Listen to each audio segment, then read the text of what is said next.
Okay, I'm going to show that if we have a continuous function, then that continuous function sends a connected set into a connected set. And we're going to do the proof by contradiction. Then essentially, we're going to show that if f of s is not connected, then s is not connected. Let's do the proof. Proof, let's say we argue by contradiction. And then we're going to assume that f of s is not connected.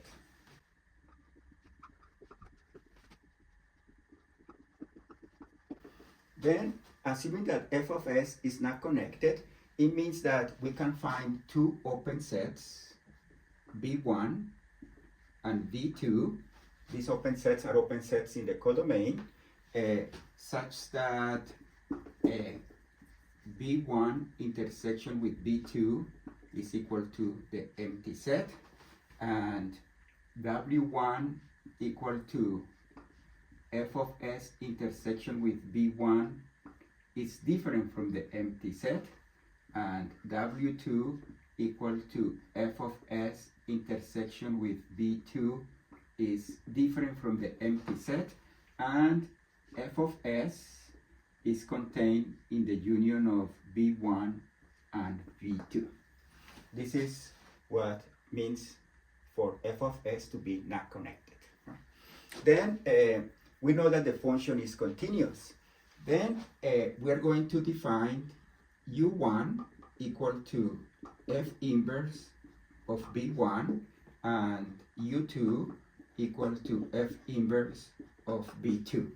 Since the function is continuous, these two sets are open. Right? We have, these are open.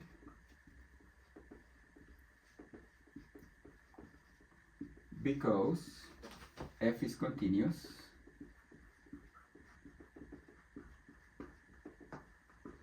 and the b1 and b2 are open. Then we're going to get the contradiction by showing that these two open sets somehow splits our set S, which we will show that S is not connected. Then we will finish the proof like that. Okay, to do that, first of all, we need to show that these two sets are disjoint. U1 and U2 are disjoint.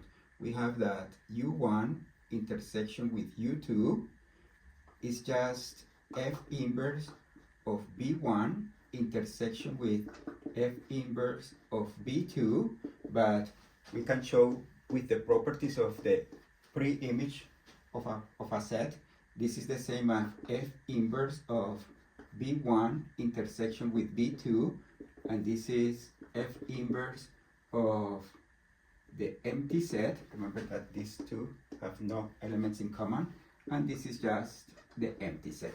Then these two open sets are disjoint. We also want to show that S is contained in the union of the two. We want to show this, right? How to prove this? We're going to use this property. We know that in general, for any set S, S is contained in F inverse of F of S.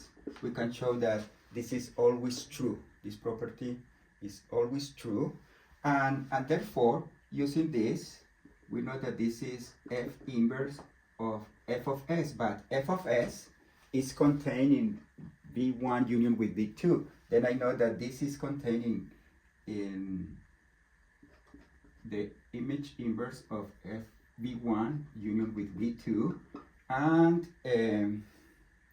this is the same as F inverse of B1 union with F inverse of B2, and this is U1 union with U2. Then we have shown that S is contained in the union of these two open sets. Notice that the key part here is this property which holds true for any set A. What else do we need to show? We need to show that there are points in the intersection. We need to show that S intersection with U1 is different from the empty set, and we need to show that S intersection with U2 is different from the empty set. we're going to use this. We know that this set is different from the empty set. Then we know that there exists